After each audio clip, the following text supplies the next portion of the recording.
আচ্ছা, আমাদের সংবিধানে কিন্তু এমন একটা আর্টিকেল আছে যাকে বলা হয় নাগরিকদের মৌলিক অধিকারের একদম ফাইনাল শিল্ড বা রক্ষাকবচ। হ্যাঁ, আমি বলছি অনুচ্ছেদ ২৬-এর কথা। তো চলুন আজ এই আর্টিকেলের শক্তিটা ঠিক কোথায় আর এটা কিভাবে কাজ করে সেটার গভীরে যাওয়া যাক। প্রথমেই যে প্রশ্নটা মাথায় আসে সেটা হলো, রাষ্ট্র কি চাইলেই কোনো নাগরিকের অধিকার খর্ব করতে পারে?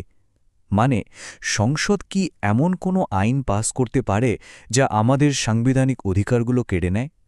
এই জটিল প্রশ্নের উত্তরটাই কিন্তু আজকের আলোচনার একেবারে কেন্দ্রে। পুরো ব্যাপারটা সহজে বোঝার জন্য আমরা এটাকে ৪টা ভাগে দেখব। প্রথমে দেখব অনুচ্ছেদ ২৬ কিভাবে অধিকারের প্রহরী হয়ে ওঠে। তারপর জানব এটা ঠিক কিভাবে কাজ করে, আদালতের আসল ক্ষমতাটা কোথায়, আর সবশেষে এটা আমাদের জন্য কেন এতটা জরুরি। তো চলুন শুরু করা যাক। প্রথম পার্ট, অনুচ্ছেদ ২৬ কিভাবে আমাদের মৌলিক অধিকারের একজন গার্ডিয়ান বা প্রহরী হিসেবে কাজ করে।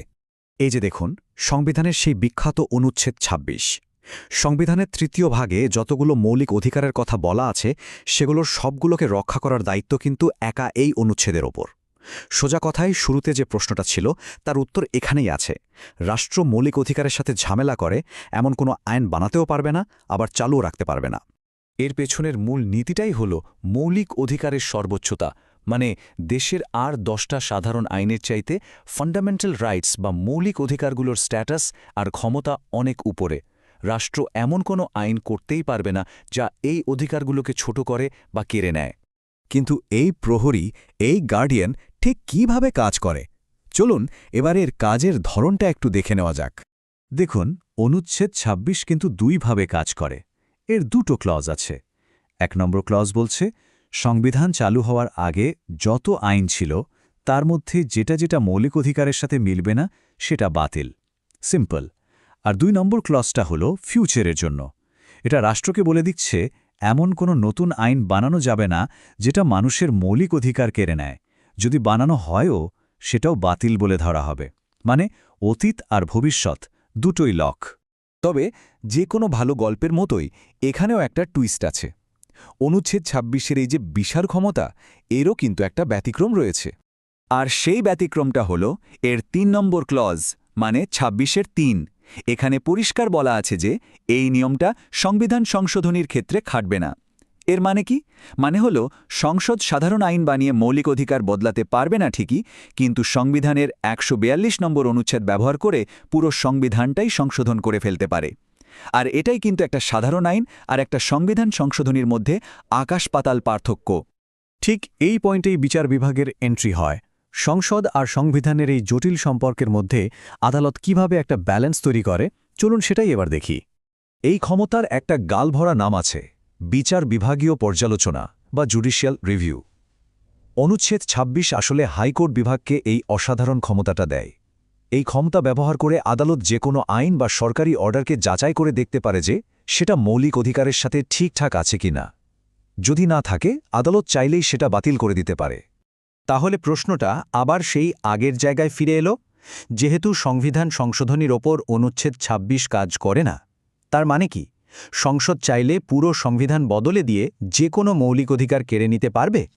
উত্তরটা হলো একদমই না, পারে না। আর এই যে ফাইনাল প্রোটেকশন, এটা এসেছে আমাদের খুবই বিখ্যাত ৮ম সংশোধনী মামলা থেকে। এই মামলার রায়ে সুপ্রিম কোর্ট একটা অসাধারণ জিনিস প্রতিষ্ঠা করে, যেটাকে আমরা বলি বেসিক স্ট্রাকচার ডক্ট্রিন বা সংবিধানের মৌলিক কাঠামো মতবাদ। সোজা কথায়, সংসদ সংবিধান সংশোধন করতে পারবে, ফাইন, কিন্তু সংবিধানের যে মূল ভিত্তি, যে কোর আইডিয়াগুলো, যেমন ধরুন আমাদের মৌলিক অধিকার, সেগুলোতে হাত দিতে পারবে না। ওগুলো আনটাচেবল। এই স্লাইডে দেখুন, দুটো ঐতিহাসিক মামলার কথা বলা আছে। আমেরিকার মারবেরি বনাম মেডিসিন মামলাটা সারা দুনিয়ায় জুডিশিয়াল রিভিউর আইডিয়াটা প্রতিষ্ঠা করেছিল। আর আমাদের দেশের জন্য আনোয়ার হোসেন চৌধুরী মামলাটা বেসিক স্ট্রাকচার ডক্ট্রিন এনে বিচার বিভাগের ক্ষমতাকে এমন এক উচ্চতায় নিয়ে গেছে যা অনুচ্ছেদ ২৬কে একটা পূর্ণাঙ্গ রূপ দিয়েছে। বেশ, আমরা অনেক কিছু জানলাম, কিন্তু সবশেষে এই পুরো আলোচনাটা একজন সাধারণ নাগরিকের জীবনে ঠিক কী প্রভাব ফেলে, কেন এটা এত গুরুত্বপূর্ণ? এই অনুচ্ছেদটা ৩টা মূল অবদান আছে। ১. এটা নিশ্চিত করে যে মৌলিক অধিকারই সবার উপরে। ২. এটা সংবিধানকেই দেশের সর্বোচ্চ আইন হিসেবে প্রতিষ্ঠা করে। আর ৩ এটা আদালতকে সেই ক্ষমতা দেয় যার মাধ্যমে জনগণের অধিকারের বিরুদ্ধে যাওয়া যে কোনো আইনকে বাতিল করা যায়। একবার ভাবুন তো, শুধু একটা অনুচ্ছেদ, আর্টিকেল 26, সংবিধানের পুরো তৃতীয় ভাগের সবকটা মৌলিক অধিকারকে সুরক্ষা দিচ্ছে।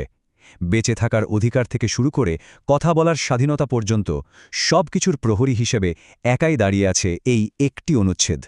সুতরাং শেষ কথা হল, অনুচ্ছেদ ২৬ আছে বলেই রাষ্ট্র যা খুশি তাই করতে পারে না।